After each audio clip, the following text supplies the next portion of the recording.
Mathéo Radio présente À haute voix la lecture intégrale des œuvres spirituelles majeures.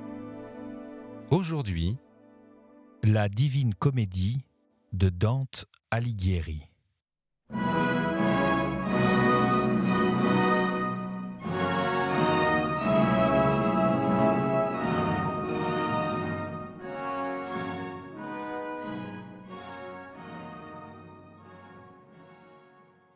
Chant 9e. Cette couleur dont le découragement au dehors me peignit lorsque je vis mon guide revenir, fit qu'il se hâta de renfermer en soi ses émotions nouvelles. Attentif, il s'arrêta comme un homme qui écoute, l'œil ne pouvant atteindre au loin à cause de l'air obscur et du brouillard épais. « Il nous faudrait vaincre dans ce combat, dit-il, sinon tel à nous s'est offert. Oh, qu'il me tarde que l'autre arrive ici. » Je vis bien que la suite amendait le commencement. Les dernières paroles, différentes des premières, cependant son dire m'inspira de la peur, parce que peut-être je donnais à ce discours tronqué un sens pire que son sens véritable. En ce fond de la triste conque, où la seule peine est le manque d'espérance, aucun descend-il jamais du premier degré ? Demandai-je. Et lui répondit « Rarement arrive-t-il qu'un de nous parcourt le chemin par où je vais. Une autre fois je fus, il est vrai, forcé de descendre ici-bas par les conjurations de la dure Érictonne, qui rappelait les ombres en leur corps. J'étais depuis peu dépouillé de ma chair, lorsqu'elle me fit entrer au-dedans de ces murs pour tirer un esprit du cercle de Judas. Ce lieu est le plus bas et le plus sombre, et le plus loin du ciel qui entoure et meut tout. Je connais bien la route. Ainsi tranquillise-toi. Ce marais d'où s'exhale une vapeur fétide ceint la cité de douleur où désormais nous ne pouvons entrer sans colère. » D'autres choses, il dit, mais je n'en ai pas le souvenir parce que mes yeux m'avaient attiré tout entier vers la haute tour au sommet ardent où tout d'un coup je vis debout 3 furies infernales teintes de sang qui avaient des membres et un port de femme, des ceintures d'hydre vertes, et pour cheveux des cérastes et des serpents dont leurs tempes affreuses étaient liées. Et lui qui bien reconnut les servantes de la reine des pleurs éternels, « Regarde, me dit-il, les féroces érines. Celle-ci à gauche est Mégère, celle qui se lamente à droite est Alecto, Tisiphone est au milieu. » Et cela dit, il se tut. Chacune d'elles se déchirait la poitrine avec les ongles, elle se frappait des mains et jetait de si hauts cris que de crainte je me serrais contre le poète. « Viens, Méduse, nous le ferons de pierre, criait-elle toute, regardant en bas. Mal nous vengeâmes l'attaque de Thésée. Tourne-toi en arrière et ferme les yeux, car si la Gorgone se montrait et que tu la visses, jamais d'ici tu ne remonterais. Ainsi dit le maître. Et lui-même me tourna, et ne se fiant à mes mains, des siennes encore, il me couvrit les yeux. Ô vous qui avez l'intelligence saine, contemplez la doctrine cachée sous le voile des vers étranges. Déjà sur les ondes troubles venait avec fracas un son plein d'épouvante dont tremblaient les 2 rives. Il ressemblait au vent impétueux qui, durant les ardeurs pernicieuses, secoue la forêt et sans que rien l'arrête, brise, abat les rameaux et les emporte au loin. Poudreux et superbe, il s'avance et fait fuir les animaux et les pasteurs. Il me rouvrit les yeux et me dit « Dirige maintenant ta vue sur cette antique écume, là où plus âcre est la fumée. » Comme les grenouilles devant la couleuvre ennemie fuient à travers l'eau jusqu'à terre où chacune d'elles se ramasse en soi, ainsi vis-je plus de 1000 âmes ruinées fuir devant un qui, marchant, passait le Styx à pied sec. Il s'éloignait de son visage cet air épais, portant souvent sa main gauche en avant, et de cette seule gêne paraissait fatigué. Bien je m'aperçus qu'il était envoyé du ciel, et je me tournai vers le maître, et il me fit signe de garder le silence et de m'incliner devant lui. Ah, qu'il me semblait plein de courroux. Il vint à la porte et l'ouvrit avec une petite verge sans que rien la retint. « Ô chassé du ciel ! Bande abjecte, commença-t-il sur le seuil, quelle audace est en vous! Pourquoi regimbez-vous contre cette volonté qui ne saurait jamais ne pas atteindre sa fin et a plusieurs fois accru vos douleurs? Que sert de se heurter contre les destins? Votre Cerbère, s'il vous en souvient, en a encore le menton à la gorge pelée. » Puis il s'en retourna par la route bourbeuse et ne nous dit pas un mot. Mais il ressemblait à un homme qu'aiguillonne et presse un autre souci que de ce qui est devant lui. Et nous, tranquilles après les paroles saintes, nous nous acheminâmes vers la ville. Nous y entrâmes sans nul conflit, et moi qui désirais voir ce que referme une telle forteresse, quand je fus dedans, je jetai mes regards alentour et je vis de tous côtés une vaste campagne pleine de deuil et d'affreux tourments. Comme près d'Arles, où le Rhône devient stagnant, comme à Pola, près du Quarnaro, qui ferme l'Italie et en baigne les limites, la plaine est toute bosselée de tombes. Ainsi en était-il ici, mais d'une façon plus triste. Entre elles se dressaient des flammes, qui les embrasaient tellement qu'aucun art n'exige que le fer soit plus rouge. Tous les couvercles étaient soulevés, et d'au-dedans sortaient des cris lamentables, que beaucoup paraissaient venir de malheureux dans les supplices. Et moi, Maître, qui sont ceux-là qui, du fond des sépulcres, font entendre ces douloureux soupirs? Et lui à moi, ici sont les hérésiarques, avec leurs disciples de toutes sectes, et les tombes en sont bien plus combles que tu ne le crois.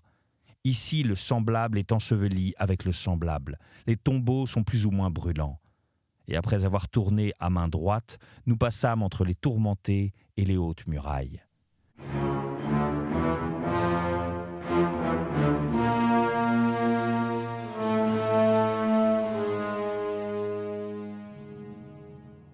Chant 10e.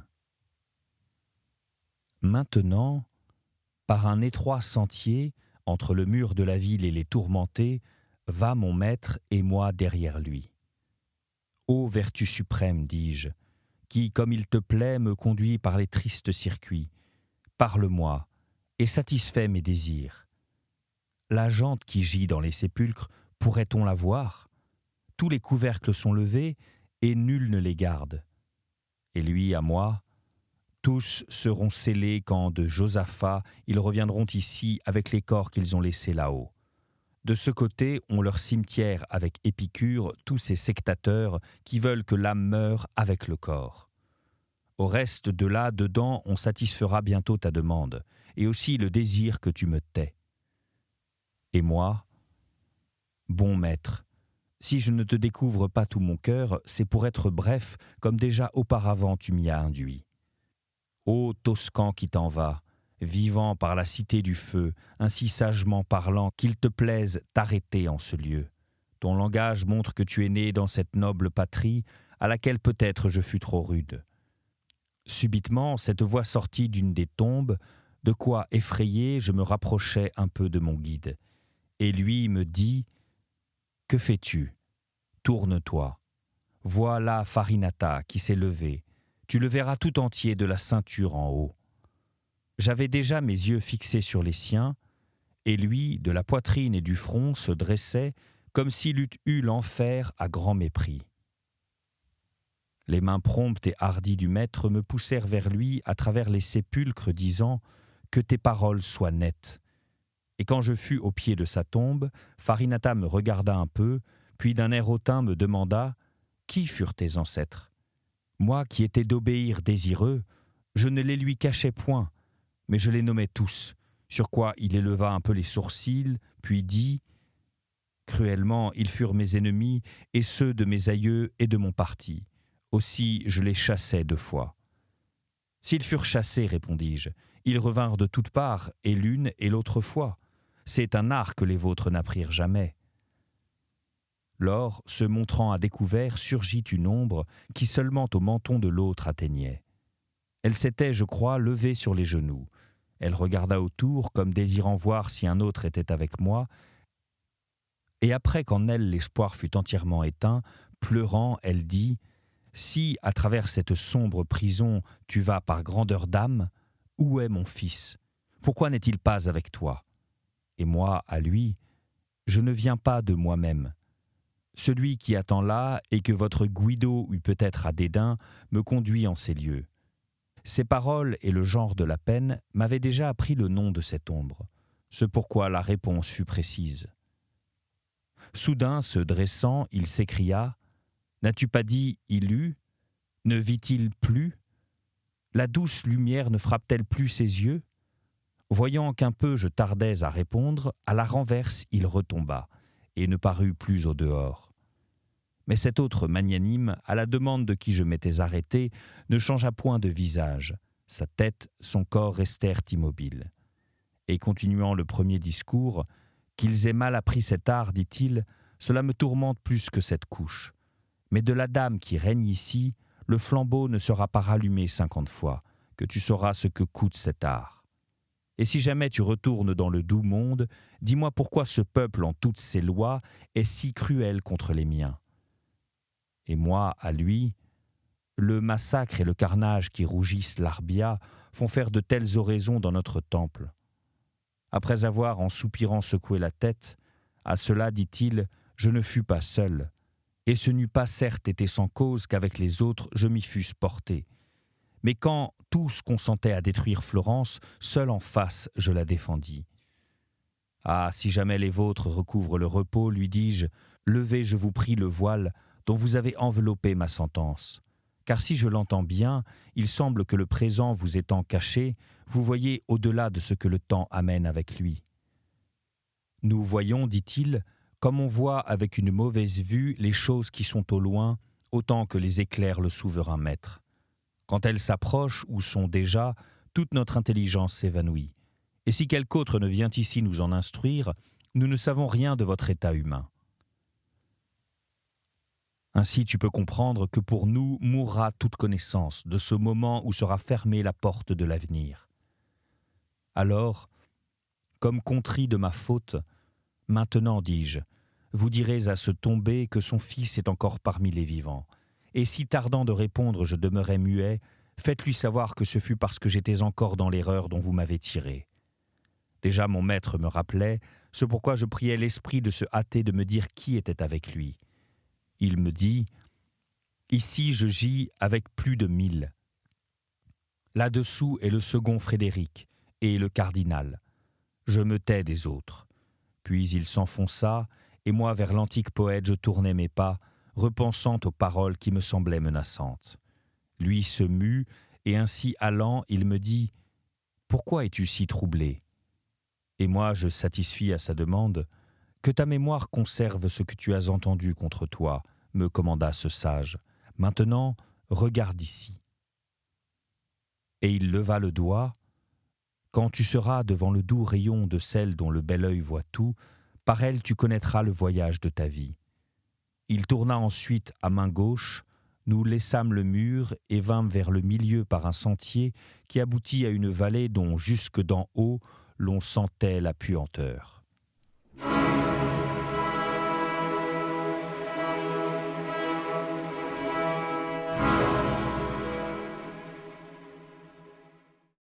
Chant 11e. Sur le bord d'une haute rive, formée d'un cercle de pierres brisées, nous vînmes au-dessus d'un amas de tourments plus cruels. Et à cause de l'horrible puanteur qu'exhale le profond abîme, nous nous retirâmes derrière le couvercle d'un grand tombeau, où je vis une inscription qui disait « Je garde le pape Anastase que Fautin détourna de la vraie voie. » Il convient de retarder notre descente afin qu'accoutumée un peu à l'infecte vapeur, elle nous soit ensuite moins pénible. Ainsi le maître.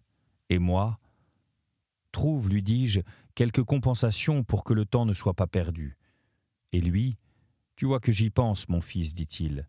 Au-dedans de ces rocs sont 3 petits cercles de degré en degré, comme ceux que tu quittes. Tous sont remplis d'esprits maudits. Mais pour qu'ensuite la vue te suffise, entends comment et pourquoi ils sont dans la gêne.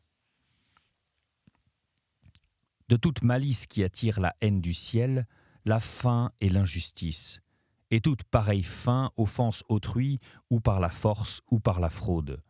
Mais parce que la fraude est le mal propre de l'homme, elle déplaît davantage à Dieu. C'est pourquoi les fourbes gisent plus bas et plus de douleur les accable. Tout le premier cercle est pour les violents. mais parce qu'on fait violence à 3 sortes de personnes, sa construction le divise en 3 enceintes distinctes. On peut faire violence à Dieu, à soi, au prochain. Je dis aux personnes et aux biens comme tu vas l'entendre clairement. La violence donne la mort au prochain et le blesse. Elle l'atteint dans son bien par les rapines, les incendies, les exactions. Dans la première enceinte sont donc tourmentés les homicides, ceux qui frappent à tort, les ravageurs et tous les voleurs par bandes séparées. L'homme peut porter une main violente sur soi et sur ses biens. Ainsi, dans la seconde enceinte, il convient que sans fruit se repente quiconque se prive de votre monde, joue et dissipe son bien, et se crée une peine de ce qui devait être sa joie. On peut faire violence à la divinité en la niant au-dedans de soi et la blasphémant en méprisant la nature et sa bonté. Ainsi, la plus étroite enceinte marque de son signe et Sodome et Cahors, et qui, discourant en son cœur, méprise Dieu. La fraude blesse toujours plus la conscience. Dans 2 secondes. La fraude blesse toujours la conscience, on peut en user contre qui a confiance et contre qui ne l'a pas. Cette dernière sorte de fraude détruit seulement le lien d'amour formé par la nature, d'où le second cercle on leur nie. L'hypocrisie, la flatterie, la sorcellerie, la fourberie, le larcin, la simonie, les commerces infâmes, la baraterie et pareilles ordures. Par l'autre sorte de fraude s'oublie l'amour que forme la nature, et celui qui s'y surajoute et crée la foi spéciale. C'est pourquoi, dans le plus petit cercle, là où est le centre de l'univers et au-dedans duquel est dite, éternellement le traite est consumé. Et moi, maître, ton discours procède très clairement et décrit bien ce gouffre et le peuple qui l'habite. Mais dis-moi, ceux du marais fangeux que le vent emporte et que bat la pluie, et qui se heurtent avec des paroles si âpres, pourquoi dans la cité du feu ne sont-ils pas punis, si Dieu les a dans sa colère ? Et si il ne les a pas, pourquoi sont-ils en telle angoisse ? Et lui à moi, d'où vient, dit-il, que ton esprit s'égare ainsi contre sa coutume, ou qu'ailleurs regarde ta mémoire ? Ne te souviens-tu point de ce que dit ton éthique, traitant des 3 dispositions que le ciel réprouve, l'incontinence, la malice, l'aveugle bestialité ? Et comment l'incontinence offense moins Dieu et s'attire moins de blâme ? Si tu considères bien cette sentence et te rappelles quels sont ceux qui, hors d'ici, plus haut subissent leur peine, tu verras aisément pourquoi ils sont séparés de ces félons et pourquoi, avec moins de courroux, la divine justice les martèle. Ô soleil qui guérit toute vue troublée, tu me satisfais tellement, lui dis-je, quand tu dénoues les difficultés que non moins que savoir, douter m'est agréable. Retourne encore un peu en arrière, à ce que tu as dit de l'usure, qu'elle blesse la divine bonté et délie ce nœud. La philosophie, à qui l'écoute, enseigne en plus d'un endroit, me dit-il, comment la nature dans son cours procède de la divine intelligence et de son art propre. Et si tu lis bien la physique, tu trouveras dès les premières pages que votre art suit, autant qu'il peut, celui-là, comme le disciple suit le maître, de sorte que votre art est, pour ainsi parler, petit-fils de Dieu. De ces 2, si tu te rappelles le commencement de la Genèse, il convient que l'homme tire sa vie et son progrès. Et parce que l'usurier tient une autre voie, il méprise la nature, et en soi et dans l'art qui la suit, puisqu'en autre chose il met son espérance. Mais suis-moi. Il me plaît d'aller maintenant que les poissons glissent à l'horizon, que le chariot se montre au-dessus du coraux et que plus loin le rocher devient moins abrupt.